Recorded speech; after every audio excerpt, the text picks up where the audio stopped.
தங்கச்சி காளியம்மாள் பேசியது அது தவறான பேச்சு. அது அவங்க அப்படி பேசியிருக்கக்கூடாதுங்கிறது என்னுடைய கருத்து. காரணம் என்னன்னு கேட்டிங்கன்னா, அண்ணன் செந்தமிழன் சீமான் அவர்கள் அங்கே படப்பிடிப்புக்காக போகல. அங்கே நிகழ இருந்த ஒரு படப்பிடிப்பை தொடங்கி வைக்கிறதுக்காக தான் அவர் அங்கே போனார். பல விஷயங்களை வெளியில் சொல்ல முடியாமல் தான் அமைதியாக அவங்க இருக்காங்க.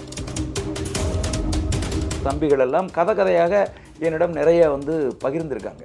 அந்த வகையில் தங்கச்சி காளியம்மாள் அவர்கள் அன்றைக்கு ஒரு 10 நிமிஷம் பார்த்துட்டு வந்தார் அப்படின்னு சொன்னது அது ஒரு பிழையான தகவல். அதை ஏன் அவங்க சொன்னாங்க அப்படிங்கிறது தான் ஒரு மிகப்பெரிய ஒரு கேள்விக்குறியாக ஆச்சு. அதை மறுத்து அண்ணன் செந்தமிழன் சீமான் அவர்கள் அந்த மேடையிலேயே அன்னைக்கு பேசிட்டாங்க. கட்சியினுடைய கோட்பாட்டை பற்றி கேளுங்க, கட்சியினுடைய செயல்பாடுகள் குறித்து கேளுங்க, கட்சி வச்சிருக்கக்கூடிய எதிர்கால திட்டங்கள் குறித்து கேளுங்க. அதைத்தான் நான் பின்பற்ற முடியுமே ஒழிய சீமானண்ணே எங்கே போனார், யாரை பார்த்தாரு, எவ்வளோ நேரம் பேசினார் அப்படிங்கிறத தெரிஞ்சுக்கிட்டு தான் நாம் தமிழர் கட்சியில் பயணிக்கணுங்கிற எந்த சட்டமும் கிடையவே கிடையாது. 2021 சட்டமன்ற தேர்தலில் 22 பேரை ஒடுக்கப்பட்ட பட்டியல் சமூகத்தை சேர்ந்தவங்களை பொது தொகுதியில் நிறுத்தியிருக்காரு. நல்லா தெரிஞ்சுங்க, இந்த 46 இல்லாமல் 22 பேரை நிறுத்தியிருக்காரு. எப்படி தெரிஞ்சுக்கிட்டு நிறுத்த முடியும்? அப்போ அது அவசியமாக இருக்கா இல்லையா? இதை கேட்டால் அவர் சாதியவாதியா? இங்கு சட்டம் அப்படி தானேப்பா இருக்கு. அதை தெரிந்து கொள்ளாமல் எப்படி செய்ய முடியும்? புறக்கணிக்கப்பட்ட சமூகத்தில் இருக்கக்கூடிய சாதியினரை பொது தொகுதியில் நிறுத்தணும், அவங்களுக்கு வாய்ப்பு கொடுக்கணும்னா அவங்க யாருன்னு தெரிஞ்சுக்காம எப்படி செய்ய முடியும்? இத்தனை நாட்களா எல்லாருமே விஜய் அவர்களை தான் விமர்சனம் செஞ்சுட்டு இருந்தாங்க. மாநாட்டுக்கு முன் மாநாட்டுக்கு பின் அப்படின்னு சொல்லிட்டு விஜய் அவர்களுடைய செயற்பாடுகள் பத்தி. ஆனா இந்த முறை மாவீரர் தினத்திற்கு முன் மாவீரர் தினத்திற்கு பின் அப்படின்னு சொல்லிட்டு சீமானவர்களை விமர்சனத்திற்கு உள்ளாகி இருக்காங்களே, எப்படி பார்க்கலாம் இந்த பார்வை? என்ன விமர்சனம் வச்சிருக்காங்க? வழக்கமா சீமான் அவர்கள் பேசுறதா இருக்கட்டும், இல்ல சீமான் வர்சஸ் இவர் வேல்முருகன் அப்படின்னு போடுறதா இருக்கட்டும், இல்ல காளியம்மாள் அவர்கள் மேடையில பேசும்போது ஷூட்டிங்காக தான் அவர் போனாரு, படம் எடுத்துட்டு வந்திருந்தாரு அப்படின்னா இன்னைக்கு வெறும் அந்த 10 நிமிஷம் பேச்சை வச்சு இப்படி ஒரு தலைவரை, தமிழ் தேசிய தலைவரை நம்ம கண்டிருக்க மாட்டோம் அப்படின்னு சொன்னதா இருக்கட்டும், இது எல்லாமே விமர்சனங்களுக்கு உள்ளாகுதே. தங்கச்சி காளியம்மாள் பேசியது அது தவறான பேச்சு. அதை அவங்க அப்படி பேசியிருக்க கூடாதுங்கிறது என்னுடைய கருத்து. ஏன்? காரணம் என்னன்னு கேட்டிங்கன்னா, அண்ணன் செந்தமிழன் சீமான் அவர்கள் அங்கே படப்பிடிப்புக்காக போகல. அங்கே நிகழ இருந்த ஒரு படப்பிடிப்பை தொடங்கி வைக்கிறதுக்காக தான் அவர் அங்கே போனார். அதன் பிறகு அவங்க தொடர்ச்சியாக நீண்ட நாட்கள் அங்கே தங்கியிருந்தார். அங்கே பல்வேறு போராளிகளை அவர் சந்திச்சிருக்காரு. பல போராட்ட குழுக்களோடு அவர் பயணிச்சிருக்காரு. நீண்ட நாட்கள் தங்கியிருந்த ஒரு ஆள் அவர். அதற்கான ஆதாரங்கள் நிறைய இருக்குது. நிறைய பேர் அது குறித்து நிறைய பேசியிருக்காங்க. பல விஷயங்களை வெளியில் சொல்ல முடியாமல் தான் அமைதியாக அவங்க இருக்காங்க. இன்றைக்கி அவர் அடைந்திருக்கக்கூடிய அந்த அரசியல் வளர்ச்சி இருக்கு இல்லையா, அதுதான் இப்போ விமர்சனத்துக்கு உள்ளாக்கப்படுது. புரியுதுங்க உங்களுக்கு? ஆண்டு கணக்கில் போய் தமிழ் ஈழத்தில் இருந்து பணி செய்தவர்கள்லாம் இங்கே இருக்காங்க. நான் இப்போ உதாரணத்துக்கு ஒருத்தரை குறிப்பிட விரும்புகிறேன். மதிப்புக்குரிய அண்ணன் ஓவியர் புகழேந்தி அவர்கள் குடும்பத்தோடு போய் பல ஆண்டுகள் அங்கே இருந்து போராளிகளுக்கு களத்தில் யுத்தம் நடந்து கொண்டிருக்கிற காலகட்டத்தில் போராளிகளுக்கு பயிற்சி கொடுத்த ஒரு ஆள் அவர். யாருக்கு தெரியும் அவரை? சொல்லுங்கள் பார்ப்போம். அப்போது யுத்தம் நடந்து கொண்டு இருக்கக்கூடிய காலகட்டத்தில் அங்கே பல பேர் போயிருக்காங்க. ஐயா பாரதிராஜா அவர்கள் போயிட்டு விடுதலை புலிகள் முன்வைத்த திரைப்படம் ஒன்று இயக்கணும் அல்லது திரைப்பட பயிற்சி கொடுக்கணுங்கிறத ஏற்காமல் அவங்க வந்துட்டாங்க. அதன் பிறகு மகேந்திரன் ஐயா போய் பல ஆண்டுகள் அங்கே தங்கியிருந்து ஒரு ஒரு திரைப்படத்தை இயக்குவதற்கான பயிற்சியை அந்த போராளிகளுக்கு தொடர்ச்சியாக கொடுத்துட்டு வந்திருக்காங்க. அதுபோல் இங்கே நமக்கு தெரிகிறதெல்லாம் அரசியல்வாதிகள் போனது மட்டும்தான் நமக்கு தெரியுது. தமிழ் தேசிய தலைவர் மேதகவே பிரபாகரன் அவர்களை பொறுத்தளவில் இந்த கலையும் அரசியலும் ரொம்ப முக்கியம் அப்படின்னு கருதின ஒருத்தர். அது ரெண்டும் 2 கண்கள் போன்றது. நம்ம குண்டும் வேட்டும் மாதிரி மட்டும் பத்தாது அப்படின்னு நினச்ச ஒருத்தர் தான் தமிழ் தேசிய தலைவர். அப்போ அவர் கலை இலக்கியத்துறைக்கு பெரிய முக்கியத்துவம் கொடுத்துருக்கார். ஈழத்தில் இருக்கக்கூடிய கலை படைப்பாளர்கள், ஓவியர்கள், இலக்கிய படைப்பாளர்கள், கவிஞர்கள் இவங்களெல்லாம் அழைத்து பெருமைப்படுத்தியிருக்காரு. அதுபோல தான் வந்து தமிழகத்தில் சினிமா கலைஞர்களாக இருக்கிறவர்களை, கொஞ்சம் முற்போக்காளர்களாக இருக்கிறவர்களை அடையாளம் கண்டு அவங்கள அழைச்சிக்கிட்டு போய் தன்னுடைய படையணியில் இருக்கிற கலை ஆர்வம் மிக்கவர்களை ஒருங்கிணைச்சு அவர்களுக்கு பயிற்சி கொடுத்து அவர்களையே படைப்பாளியாக மாற்றிய பெருமை தேசிய தலைவர் அவர்களை சாரும். அப்படியான ஒரு ஒரு ஒரு நிகழ்வுக்காகத்தான் அண்ணன் செந்தமிழன் சீமான் அவர்கள் அந்த ஈழத்துக்கு வந்து அழைக்கப்பட்டிருந்தார். அவர் ஒரு நாள் போயிட்டு யாரையோ வந்து சந்திச்சுட்டு உடனே திரும்பி வந்துடல. அவர் பல மாதங்கள் அங்கே தங்கியிருந்தார். புரியுதுங்களா உங்களுக்கு? இதை நான் வந்து சீமான் அவர்களோடு இருக்கிறேங்கிறதுக்காக நான் சொல்லலை. அங்கே இருக்கக்கூடிய பல போராளிகள் அந்த விடயங்கள் குறித்தெல்லாம் பேசியிருக்காங்க. என்னோடு இருந்த காயம்பட்டு வந்து என்னோடு தங்கியிருந்து மருத்துவ உதவி பெற்ற தம்பிகள் எல்லாம் கதையாக என்னிடம் நிறைய வந்து பகிர்ந்திருக்காங்க. அந்த வகையில் தங்கச்சி காளியம்மாள் அவர்கள் அன்றைக்கு வந்து ஒரு 10 நிமிஷம் பார்த்துட்டு வந்தார் அப்படின்னு சொன்னது வந்து அது ஒரு பிழையான தகவல். அதை ஏன் அவங்க சொன்னாங்க அப்படிங்கிறது தான் ஒரு மிகப்பெரிய ஒரு கேள்விக்குறியா ஆச்சு. அதை மறுத்து அண்ணன் செந்தமிழன் சீமான் அவர்கள் அந்த மேடையிலேயே வந்து அன்னைக்கு வந்து பேசிட்டாங்க. அதுக்கப்புறம் வந்து வேல்முருகன் வெர்சஸ் சீமான் அப்படிங்கிறது வந்து சும்மா வந்து கதை கட்டி விடுறாங்க. புரியுதுங்களா உங்களுக்கு?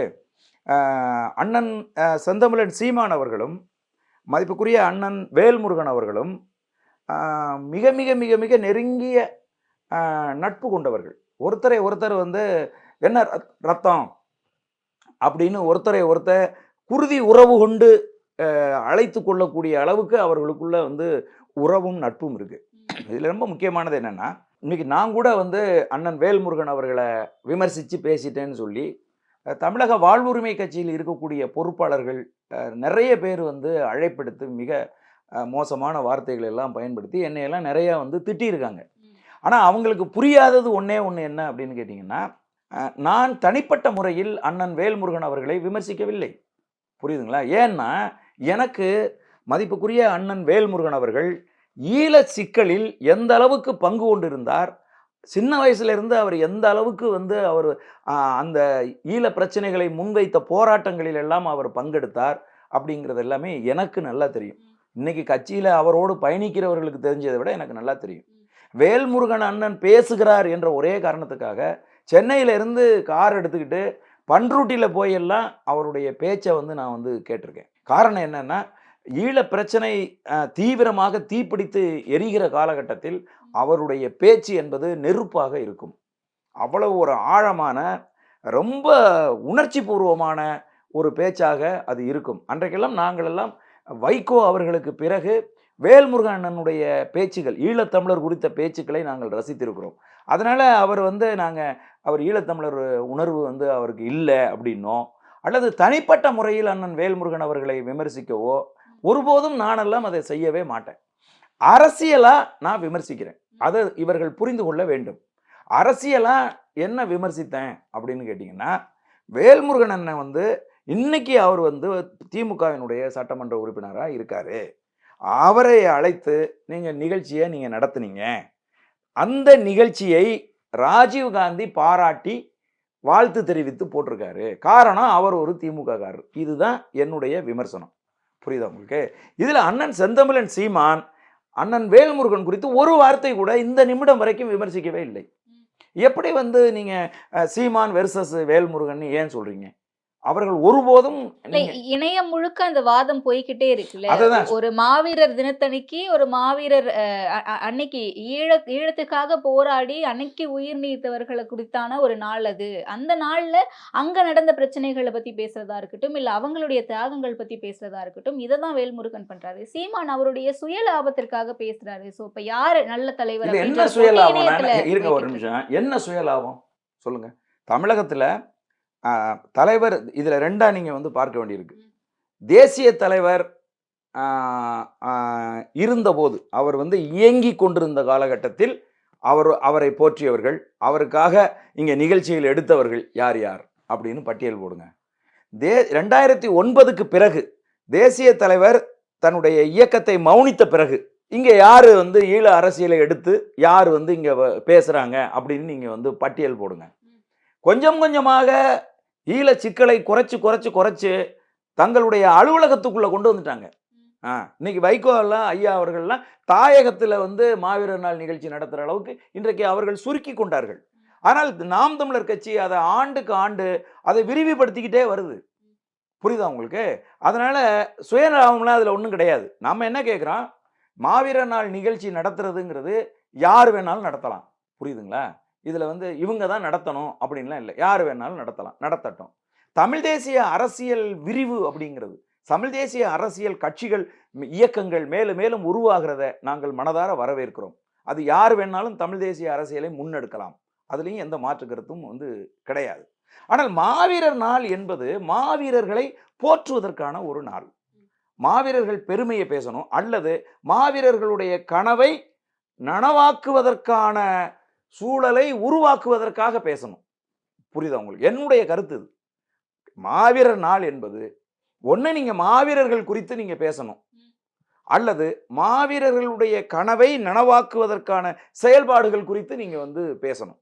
அதை விட்டுட்டு சொந்த வன்மங்களை பேசுறதுக்கு பாருங்க, அதற்கான நாள் அது இல்லை. அந்த விஷயங்கள் குறித்து தான் இணையதளங்கள்ல நிறைய யாராரோ விமர்சிச்சுட்டு இருக்காங்களே ஒழிய, நாம் தமிழர் கட்சியோ அதனுடைய தலைமையோ தனிப்பட்ட முறையில் யாரையும் இதுவரைக்கும் விமர்சிக்கல. விமர்சித்த ஒரே ஆளு நான் வந்து விமர்சித்தேன் அப்படிங்கிறது என் மீது இருக்கக்கூடிய குற்றச்சாட்டு. அந்த குற்றச்சாட்டும் எங்களுடைய அண்ணன், மதிப்புக்குரிய அண்ணன் வேல்முருகன் அவர்கள் குறித்து நான் பேசியது உண்மைதான். அது எதை பேசினேன் அப்படின்னு கேட்டீங்கன்னா, அவர் வந்து திமுகவில் வந்து இப்ப பயணிக்கிறாரு, ஒரு திமுகவின் சட்டமன்ற உறுப்பினர் அப்படிங்கிறத மட்டும் குறிப்பிட்டு தான் நான் பேசினேனே ஒழிய, மதிப்புக்குரிய அண்ணன் வேல்முருகன் அவர்களை தாழ்த்தியோ அவரை சொந்தமா தனிப்பட்ட முறையில் அவரை வீழ்த்தவோ அந்த மாதிரியான பேச்சை நான் ஒருபோதும் நான் பேச மாட்டேன். ஏன்னா நான் நெருக்கமா பழகியிருக்கேன், அவரோட அரசியலா பயணிச்சிருக்கேன். ஆகவே இன்றைக்கு நான் நாம் தமிழர் கட்சியில உறுப்பினர் ஆயிட்டேன், நாம் தமிழர் கட்சியில வந்து மாநில ஒருங்கிணைப்பாளராக பொறுப்பு வாங்கிட்டேன், அதனால நான் வந்து அண்ணன் மதிப்புக்குரிய வேல்முருகன் அவர்களை நான் விமர்சிப்பேன் அப்படின்னா அது ஏற்புடையதில்லை. நான் அதை செய்ய மாட்டேன். புரியுது. அப்ப இந்த விஷயம் இருக்கட்டும். காளியம்மாள் அவர்களுடைய விஷயத்துக்கு வருவோம். அவங்க பேசினது எல்லாமே வந்து புரிதல் இல்லாம பேசிட்டாங்க. ஃபேக்ட் தெரியாம பேசிட்டாங்கன்னு நீங்க சொல்றீங்க. அப்ப ஒரு கட்சியில இத்தனை ஆண்டு காலமா பயணிக்கிறாங்க. அதுவும் மகளிர் பாசறையில இருக்காங்க அப்படின்ற பட்சத்துல, இந்த ஃபேக்ட் கூட அவங்களுக்கு தெரிஞ்சிருக்காதா? எத்தனை நாட்கள் சந்திச்சாங்க, இல்ல எத்தனை நிமிடங்கள் சந்திச்சாங்க அப்படிங்கிறதுல ஒரு எரர் வர அளவுக்கு அவங்க பேசுறாங்க அப்படின்னா, அப்ப இந்த இந்த அளவுக்கு தான் கட்சியில இருக்காங்களா? இல்ல அவங்க ஏன் அவங்க தெரிஞ்சுக்கணும்? எல்லாரும் கட்சியில பயணிக்கிறவங்க எல்லாரும், அண்ணன் சீமான் அவர்கள் ஈழத்துக்கு போனாரு, அவர் யாரை சந்திச்சாரு? ஐயா புகழேந்தி அவர்களை சந்திச்சாங்க, பாலகுமாரன் அவர்களை சந்திச்சாங்க, சேரா அவர்களை சந்திச்சாங்க, இப்படி யாரெல்லாம் சந்திச்சாங்க, எங்கெங்கெல்லாம் தங்கியிருந்தாங்க, என்னென்னலாம் வந்து அவங்க செஞ்சாங்க அப்படிங்கிறத எல்லாம் தெரிஞ்சுக்கிட்டு தான் நாம் தமிழர் கட்சியில பயணிக்கணுங்கிற தேவையும் அவசியமும் இல்லை. எல்லாமே தெரிஞ்சுக்கணும்னு அவசியம் இல்லை. ஏன்னா சீமான் அவர்களுக்குன்னு ஒரு பிரைவசி இருக்கு. எதை வெளியே சொல்லணும் சொல்லக்கூடாதுங்கிறது அவருக்கு தெரியும். பட் எத்தனை நாட்கள் அங்க இருந்தாங்க அப்படின்ட்டு மேலோட்டமா நாம் தமிழர் கட்சிக்கு இருக்கக்கூடிய வரலாறும், சீமான் அவர்களுக்கு இருக்கக்கூடிய வரலாறும் கட்சியினுடைய நிர்வாகிகளா உறுப்பினர்களா தெரிஞ்சிருக்கணும்ல. இல்லம்மா, அதை தெரிஞ்சுக்கணுங்கிற தேவையும் அவசியமும் இல்லைங்கிறேன். நாம் தமிழர் கட்சியினுடைய கொள்கை புரிதலோடு ஒருத்தங்க பேசியிருந்தாங்கன்னா நீங்க சொல்றது கரெக்ட். ஏங்க என்னங்க மாநில பொறுப்புல இருக்காங்க, இவங்களுக்கு நாம் தமிழர் கட்சியினுடைய கொள்கை புரிதலற்று இவங்க வந்து பேசிட்டாங்க அப்படின்னு சொல்லலாம். இதெல்லாமே வந்து இணையதளங்கள்ல வைக்கிற குற்றச்சாட்டுகளின் வாயிலா வர்றது தான் இதெல்லாமே. அவங்களுக்கு ரெண்டு இது, அண்ணன் சீமான் அவர்கள் ஈழத்துக்கு சென்றது குறித்து ரெண்டு விதமான பேச்சு தான் உங்களை சென்றடைய முடியும். ஒன்னு, எங்களுடைய எதிரிகள் முன்வைக்கிற விமர்சனங்கள். ரெண்டாவது, அண்ணன் செந்தமிழன் சீமான் கொடுக்கிற தன்னிலை விளக்கம். அது போக ஈழத்தில் இருக்கிற போராளிகள் கொடுத்திருக்கக்கூடிய ஒன்றும் இல்லை. 2 ஆண்டுகளுக்கு முன்னாடி பேங்க் பாலா என்பவர் ஒரு நேர்காணல் கொடுத்திருக்காரு. போராளி தங்கச்சி ஒருத்தவங்க ராவணாவுக்கு ஒரு நேர்காணல் கொடுத்திருக்காங்க. நிறைய அண்ணனுக்கு வந்து இந்த ஆமக்கறி சமைச்சு கொடுத்த தம்பி ஒரு நேர்காணல் கொடுத்திருக்காரு. அதெல்லாம் அங்கே இருக்கிற உணவுகளில் ரொம்ப ஒரு ஆரோக்கியமான, ஒரு மருத்துவ குணமிக்க, ஒரு எளிமையான உணவு. அந்த உணவை நாங்கள் விஐபிகள் வந்தாங்கன்னா அவங்க விருப்பத்தை கேட்டுட்டு நாங்கள் செஞ்சு கொடுப்போம் அப்படின்னு அவர் ரொம்ப அழகாக வந்து அதை வந்து எக்ஸ்பிளைன் பண்ணியிருக்காரு. அப்போ இந்த மாதிரியான 2 தரப்பு தான் சீமானவர்கள் வந்து ஈழத்துக்கு சென்றதை விமர்சித்து பேசுகிறாங்க. ஒன்று, உண்மை தெரிந்தவர்கள் அந்த உண்மைகளை சொல்கிறாங்க. இன்னொருத்தவங்க கற்பனையாக அதை விமர்சிக்க வேண்டும் என்பதற்காக மிக மோசமா விமர்சிக்கிறாங்க. அவங்க 2 நிமிஷம் தான் பார்த்தாரு. அவர் 1 நிமிஷம் தான் பார்த்தாரு. அவர் 5 நிமிஷம் தான் பார்த்தாரு. அப்படிங்கிறத சொல்றாங்க. அப்படியான ஏதோ ஒரு செய்தியை அ உள்வாங்கிக்கிட்டு, ஒ ஒரு பேச்சின் போக்குல தங்கச்சி பேசிவிட்டதாக நான் கருதுறேன். அவ்வளதான். மத்தபடி இத தெரிஞ்சுக்கிட்டு தான் நாம் தமிழர் கட்சியில பயணிக்கணுங்கிற அவசியம் கிடையாது. நாம் தமிழர் கட்சியில நாம் தமிழர் கட்சி இன்றைக்கு முன் வச்சிருக்கக்கூடிய கோட்பாடு என்ன? இல்ல காளியம்மாள நீங்க அவ்வளவுதான் எடை போடுறீங்களா? எங்கேயோ பேசப்படக்கூடிய இல்ல தங்கச்சி. செய்திகள வச்சுட்டு அவங்க மேடையில இல்ல பேசக்கூடிய தங்கச்சி. ஒரு நபரா தான் அவங்க இருக்காங்களா? இல்லங்க தங்கச்சி. அவங்க பேசின இந்த செய்திங்கிறத வச்சு தான் நான் சொல்றேன். இது அவங்க அரையும் குறையுமா கேட்டுட்டு அவங்க பேசியிருக்கலாம். இல்லைன்னா இப்படி பேசியிருக்க மாட்டாங்க. இல்லன்னா அந்த பேச்சுக்கு ஏதோ ஒரு உள்நோக்கம் இருக்கணும். தங்கச்சிய பொறுத்தவரையில உள்நோக்கத்தோட பேசியிருக்க மாட்டாங்க. இயல்பா பேசியிருக்காங்கன்னு தான் நான் கருதுறேன். 1. 2வது இதெல்லாம் தெரிஞ்சுக்கிட்டு தான் நாம் தமிழர் கட்சியில பயணிக்கணும்னு சொல்ற உங்கள் கருத்தை நான் ஏற்க மறுக்கிறேன். நாம் தமிழர் கட்சியினுடைய கொள்கை கோட்பாடு என்னங்கிறத தான் தெரிஞ்சுக்கணுமே ஒழிய, சீமான் அவர்கள் ஈழத்துக்கு எப்ப போனாரு? எத்தனாம் தேதி போனாரு? எத்தன நாள் அங்க தங்கியிருந்தாரு? என்னென்ன பண்ணுனாரு? தமிழ் தேசிய தலைவரை எவ்வளவு நேரம் சந்திச்சாரு? அப்படின்னு நீங்க பேசுறது இருக்கு பாருங்க. இதையெல்லாம் தெரிஞ்சுக்கிட்டு தான் நாம் தமிழர் கட்சியில பயணிக்கணுங்கிறது அவசியம் கிடையவே கிடையாது. ம். இல்ல ஆனா தொடர்ந்து ஒரு சில விஷயங்கள் சர்ச்சைக்கு உள்ளாகும்போது, கட்சியினுடைய முக்கிய நிர்வாகிகள் பல நேர்காணல்கள்ல உட்கார்றாங்க அப்படின்னும்போது, அவங்களே இப்ப செய்தியாளர்களே அந்த கேள்விய கேட்கிறாங்க அப்படின்னும்போது, குறைந்தபட்ச ஒரு இன்ஃபர்மேஷனாச்சும் உங்களுக்கு தெரிஞ்சிருக்கணும்ல. இல்லம்மா, அததான் நான் சொல்றேன்மா. அது தெரியணுங்கிற அவசியம் இல்லைங்கிறேன். அப்ப இன்டர்வியூல கேட்கும்போது தெரியலன்னு சொல்லிட்டு போலாமா? ஆமா, அது குறித்து எனக்கு தெரியாதுங்க. எனக்கு கட்சியினுடைய கோட்பாட்ட பத்தி கேளுங்க. கட்சியினுடைய செயல்பாடுகள் குறித்து கேளுங்க. வச்சிருக்கக்கூடிய எதிர்கால திட்டங்கள் குறித்து கேளுங்க. அதைத்தான் நான் பின்பற்ற முடியுமே ஒழிய, சீமான் அண்ணன் எங்க போனாரு? யார பார்த்தாரு? எவ்வளவு நேரம் பேசினாரு? அப்படிங்கிறத தெரிஞ்சுக்கிட்டு தான் நாம் தமிழர் கட்சியில பயணிக்கணுங்கிற எந்த சட்டமும் கிடையவே கிடையாது. புரியுதா உங்களுக்கு? அதனால அது அத தனிப்பட்ட முறையில ஒவ்வொருத்தரையும் கூப்பிட்டு அண்ணன் செந்தமிழன் சீமான் விளக்கவும் முடியாது. ம். இதுவரைக்கும் விளக்குனதும் இல்ல. சரி அத தெரிஞ்சுக்கணும்னு அவசியம் இல்ல. இப்ப உங்களுடைய கூற்றுப்படியே நான் வரேன். உள்நோக்கத்தோட பேசுற மாதிரி காளியம்மாள் கிடையாது. அவங்களுடைய உள்நோக்கம் அதுவா இருந்திருக்காது. செவி வழியா கேட்ட செய்திகள வச்சு அவங்க அப்படியே பேசியிருக்கலாம்னு சொல்றீங்கல்ல. அப்ப காளியம்மாள் அவர்கள் செவி வழியா இவ்ளோ நாளா இப்படி ஒரு விஷயம் அவதூறா பரப்புதுன்னு நீங்க சொல்றீங்க. இந்த மாதிரியான அவதூறு ஒரு பக்கம் கேட்கறாங்க அப்படின்னா, சீமானவர்களும் இல்ல நீங்களோ எத்தனை பேர் சொல்லியிருப்பாங்க, அங்க போயிருந்தாங்க, இத்தனை நாட்கள் இருந்திருப்பாங்க அப்படின்ட்டு பரவலா மேடைகள்லயே பேசியிருக்கீங்களே, அதுவும் செவிவழி செய்தி தானே. ஏன் அத பேசாம அந்த 10 அம்மா, நிமிடம் அத மட்டும் நீங்க இந்த பேசுறாங்க? கேள்விகள் அனைத்தையுமே தங்கச்சி காளியம்மாள பார்த்து நீங்க கேட்கணும். என்ட்ட கேட்டா நான் அது என்னுடைய பதில் இதுதான். புரியுதா? தெரியாம இருந்தது குற்றம் இல்லை. புரியுதுங்களா? அத அந்த மாதிரி முன் வச்சு பேசுனது எங்களுக்கு பேரதிர்ச்சிய ஏற்படுத்துச்சு. ஆனால் அது ஒரு உள்நோக்கம் உள்ள பேச்சு இல்லைங்கிறது மட்டும் தான் என்னுடைய பதில். நீங்க அதுக்கு மேல அத விளக்கி பேசணும் அப்படின்னா, தங்கச்சி காளியம்மாள ஒரு நேர்காணல் எடுத்து, அவங்க கிட்ட இந்த கேள்விய கேளுங்க. ஏன்னா, இப்ப நான் அவ்வளவுதானே சொல்ல முடியும். அதுக்கு மேல நான் விளக்க முடியாதுல்லம்மா. எனக்கு என்ன தெரியும்? எனக்கு தெரிஞ்சது நான் ஈழத்துக்கு போயிருக்கேன். ஆமா, பல்வேறு அந்த காலகட்டத்தில் போராட்டத்தில் இருந்த பல்வேறு போராளிகள நான் சந்திச்சிருக்கேன். புரியுதுங்களா? காயம்பட்ட மிக முக்கியமான தலைவருக்கு மிக நெருக்கமாக இருந்த போராளிகள் பலர் இங்க வந்திருந்தபோது, அவர்களுக்கு நான் உதவியா நான் ஒரு காலகட்டம் வரைக்கும் இருந்திருக்கிறேன். அவர்கள் சொன்ன செய்திகள் எல்லாம் நான் கேட்டிருக்கேன். அதனால என்ன கேட்டா நான் சொல்லுவேன். சீமான் அண்ணன் இந்த இடத்துல இருந்தாரு. இந்த மாரி பேசினாரு. தலைவர இந்த இடத்துல எல்லாம் சந்திச்சாரு. இப்படிலாம் அவங்க இருந்திருக்கிறாங்க அப்படின்னு நான் அறிஞ்ச செய்திகள என்னால சொல்ல முடியும். இது எல்லாருக்கும் தெரிஞ்சிருக்கணும். நாம் தமிழர் கட்சியில பயணிக்கிற எல்லாருக்கும் தெரிஞ்சிருக்கணுங்கிற அவசியம் கிடையாது. நீங்க பார்த்தீங்கன்னா, நான் நாம் தமிழர் கட்சிக்கு உறுப்பினரா எப்ப வந்தேன்? இப்ப இந்த நாடாளுமன்ற தேர்தல்ல தான் நான் உறுப்பினரா கட்சிக்குள்ள வந்தேன். அதுக்கு முன்னாடி நாம் தமிழர் கட்சிக்கு ஆதரவா நான் செயல்பட்டுக்கிட்டு இருக்கிறேன். அப்ப எனக்கு நாம் தமிழர் கட்சிக்கு வந்ததுனால தான் இந்த செய்தியெல்லாம் தெரியுதுங்கிறது இல்ல. நான் 2019 ஈழத்துக்கு நான் போகும்போது, நான் நாம் தமிழர் கட்சி உறுப்பினர் இல்லையே! புரியுதுங்களா? அதனால 2009 காலகட்டங்கள்ல இங்க இங்க வந்த போராளிகளோடு நாங்க உறவு கொண்டு, நாங்கள் உதவிகரமா பல்வேறு காரியங்களை நாங்கள் செய்தபோது, அன்றைக்கு நாம் தமிழர் கட்சி ஆரம்பிக்கப்படவே இல்லையே! அப்ப அதனால நாம் தமிழர் கட்சியில ஒருத்தவங்க பயணிக்கிறாங்கன்னா, அவங்க அண்ணன் செந்தமிழன் சீமான் ஈழத்துக்கு சென்றது குறித்து தரோவா தெரிஞ்சுக்கிட்டு தான் அவங்க பயணிக்கணுங்கிற அவசியம் இல்லை என்பது என்னுடைய கருத்து. புரியுது. நாம் தமிழர் கட்சியினுடைய முன்னாள் நிர்வாகிகள் நெல்லையில நேத்திக்கு பேசும்போது செய்தியாளர் சந்திப்பில என்ன சொல்றாங்க, சீமான் அவர்கள் ஒரு நிலைப்பாட்டுல ரொம்ப ஸ்ட்ராங்காவே இருக்க மாட்டேங்கிறாரு.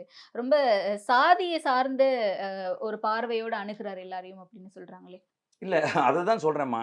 இந்த அ கட்சியில கடைசி நிமிடம் வரைக்கும் பயணித்து விட்டு, நாம் தமிழரின் கட்சியினுடைய கோட்பாடு, சித்தாந்தங்கள் இவற்றையெல்லாம் ஏற்று பயணித்துவிட்டு, ஏதோ ஒரு புள்ளியில் அ முரண்படுகிற போது, வெளியில போறவங்க தங்களுடைய ஒட்டுமொத்த செயல்பாடுமே நாம் தமிழர் கட்சியை விமர்சிக்கிறது அப்படின்னு இல்லாம, தங்களுடைய எதிர்காலம் அல்லது நாங்கள் இதுக்கு எதிராக இதை நாங்கள் சரியா செய்ய போறோம் அப்படிங்கிற செயல்பாட்டை குறித்து அவங்க பேசுனாங்கன்னா அது நல்லா இருக்கும். வெளியில போறவங்க எல்லாரும் உட்கார்ந்து சீமான் வந்து சரியில்ல. சீமான் வந்து ஒரு நிலைப்பாட்டில இருக்க மாட்டேங்கிறாரு. சீமான் கூட்டணி வைக்க மாட்டேங்கிறாரு. சீமானை நாங்கள் நம்பி இருந்தோம். சம்பாரிக்கிறதுக்கு வழி ஏற்படுத்தி தரமாட்டேங்கிறாரு. அப்படிங்கிற குற்றச்சாட்டுகள முன்வைக்கிறது இருக்கு பாருங்க. இது ஏற்புடையது இல்ல. 1. 2வது சீமான் அவர்கள் கிட்டத்தட்ட வந்து இப்ப நான் சொல்றேன் உங்களுக்கு. சட்டமன்ற தேர்தல்ல 46 அ அ அ தனி தொகுதிகள் இருக்கு. அந்த 46 தனி தொகுதிகள்ல 46 வேட்பாளர நிறுத்தணும். எப்படி தெரிஞ்சுக்கிட்டு நிறுத்த முடியும்? இப்ப களஞ்சியத்த பார்க்குறாரு அண்ணன். பார்த்தா, நீ நீ என்ன நான் என்ன குடி, நான் என்ன சாதி அப்படிங்கிறது தெரிஞ்சா தானே என்ன வந்து எந்த இடத்துல நிறுத்தலாம் அப்படிங்கிறத அவர் முடிவு பண்ண முடியும்.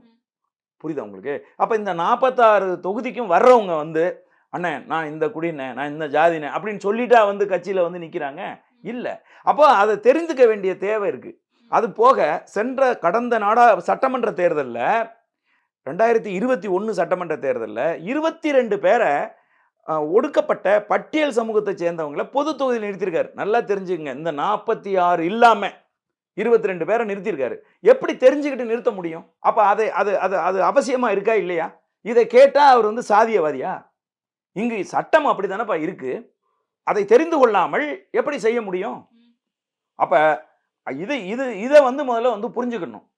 நீங்க சாதியவாதிகளாக இருந்து கொண்டு, உங்கள் மூளைக்குள் சாதியை புதைத்து வைத்துக்கொண்டு, நீங்க வந்து ஒரு சரியான செயல்பாட்டுக்காக ஒவ்வொருத்தரும் என்ன சமூகத்தை சேர்ந்தவர்கள், எந்த சாதியின் சாதியை சார்ந்தவர்கள் அப்படிங்கிறத தெரிஞ்சுக்கிறதுக்கு ஒரு நோக்கத்தோடு தெரிஞ்சுக்கணும்னு நினைக்கிறவன போய் நீங்க சாதியவாதி அப்படின்னு சொன்னா அது ஏற்புடையது இல்ல. நீங்க சொல்றவங்கள வர சொல்லுங்க. இந்த 46 தொகுதிக்கும் எப்படி தேர்ந்தெடுப்பாங்க? நான் கேட்கிறேன். அவங்க என்ன சாதிங்கிறத கேட்டு தெரிஞ்சுக்காம எப்படி தேர்ந்தெடுப்பாங்க? அதே மாரி வந்து தாழ்த்தப்பட்ட சமூகத்தைச் சேர்ந்த அல்லது பட்டியல் சமூகத்தில இருக்கக்கூடிய சாதியினரை, புறக்கணிக்கப்பட்ட சமூகத்தில் இருக்கக்கூடிய சாதியினரை பொது தொகுதியில வந்து நிறுத்தணும். அவங்களுக்கு வாய்ப்பு குடுக்கணும்னா, அவங்க யாருன்னு தெரிஞ்சுக்காம எப்படி செய்ய முடியும்? தச்சர் சமூகத்தைச் சேர்ந்தவங்க இருக்காங்க. முடிதிருத்தும் சமூகத்தைச் சேர்ந்த மருத்துவ சமூகத்தைச் சேர்ந்தவங்க இருக்காங்க. வண்ணார் சமூகத்தைச் சேர்ந்தவங்க இருக்காங்க. இவங்களெல்லாம் எப்படி தெரிஞ்சுக்கிறது? அப்ப அதை தெரிந்து கொள்ள வேண்டும் என்பதற்காக நீங்கள் என்ன சாதி அல்லது என்ன குடி அப்படின்னு கேட்டா, நீங்க வந்து அவர சாதியவாதியா நீங்க பார்க்கிறத வந்து நான் ஏற்கல. ம். அது தப்பு அப்படிங்கிறது என்னுடைய கருத்து. புரியுது. ஆனா நிலைப்பாட்டிலேயே அவருக்கு ஒரு கன்ஃப்யூஷன் இருக்கு. ஏன்னா விஜய் அவர்கள வந்து தமிழ் தேசியம், திராவிடமும் இரு கண்கள்னு சொல்லும்போது விமர்சித்த சீமான் அவர்கள், இத்தனை ஆண்டு காலமா களத்துல நின்னு மக்களுக்காக போராடுறேன்னு சொல்லக்கூடிய திருமாவளவன் அவர்களும் அதே அதே ஒரு விஷயத்த தானே கையில எடுக்கிறாரு. தமிழ் தேசியம் பேசுறாரு, ஈழத்தமிழர்களுக்காக பேசுறாரு. ஆனா திமுகவோட கூட்டணியில இருந்து திராவிடத்தையும் விட்டுக் கொடுக்க மாட்டேங்கிறாரு. ஏன் திருமாவளவன் அவர்களை இதுவரைக்கும் விமர்சிச்சதில்ல அப்படின்ற கேள்வியும் முன்வைக்கிறாங்க. இல்ல அப்படியெல்லாம் ஒண்ணும் இல்ல அம்மா. விமர்சிக்க வேண்டிய இடத்தில் நாங்கள் விமர்சிக்கிறோம். ஏற்க வேண்டிய இடத்தில் நாங்கள் ஏற்கிறோம். ஆண்டாண்டு காலமாக அண்ணன் செந்தமிழன் சீமான் அவர்கள் சொல்லுவது இதுதான். மேல இருந்து நீ அடிச்சுக்கிட்டு வர வேண்டிய ஆட்கள் நெறைய இருக்காங்க. அப்படி அடிச்சுட்டு வந்தீங்கன்னா, நம்ம அண்ணன் திருமாவளவன் அவர்கள் கீழ இருப்பாங்க. புரியுதா? ஆண்டாண்டு காலமாக, பல நூற்றாண்டுகளாக ஒடுக்கி வச்சு, அடக்கி வச்சு, அரசியல் களத்திலலாம் நீ எல்லாம் வரக்கூடாது. உனக்கெல்லாம் ஓட்டு போடுறதுக்கு மட்டும் தான் உரிமை இருக்கு. அரசியல் பேசுறதுக்கெல்லாம் உனக்கு உரிமை இல்லன்னு, பல நூற்றாண்டுகளா அடக்கி வச்ச சமூகத்திலிருந்து எழுந்து வருகிற ஒரு தலைவரை, நாம் இப்போ உடனே சேர்ந்து அடிக்கணுங்கிற அவசியம் கிடையாது. அப்படிங்கிற கோட்பாட்டின் அடிப்படையில தான் அண்ணன் சீமான் அவர்கள், மதிப்புக்குரிய அண்ணன் திருமாவளவன் அவர்களை, அவரே எத்தனையோ தடவை எதிர்த்து பேசியபோது கூட, அவர வந்து நாங்க வந்து வீழ்த்த நினைக்கல. ஆனா விஜயனுடைய விஷயம் வந்து அப்படி கிடையாது. நீங்க லட்சக்கணக்கான ரசிகர்கள நம்பி, நீங்க வந்து ஒரு அரசியல் கட்சிக்கு நீங்க வர்றீங்க. கேட்டா நான் தமிழ் தேசியமும், திராவிடமும் எனது 2 கண்கள் அப்படின்னு சொல்றீங்க. திராவிடம்னா என்ன? தமிழ் தேசியம்னா என்ன? எதுவுமே தெரியல. திராவிடத்திற்கான தலைவர்கள ஐடென்டி பண்றீங்க. ஆனா தமிழ் தேசியத்திற்கான தலைவர்கள ஐடென்டி பண்ணல. புரியுதுங்களா? அதனால இதையெல்லாம் வந்து ஒரு ஆழ்ந்த அரசியலின் அடிப்படையில தான் அவர் வந்து செய்றாரு. மேலோட்டமா அதெல்லாம் செய்யல.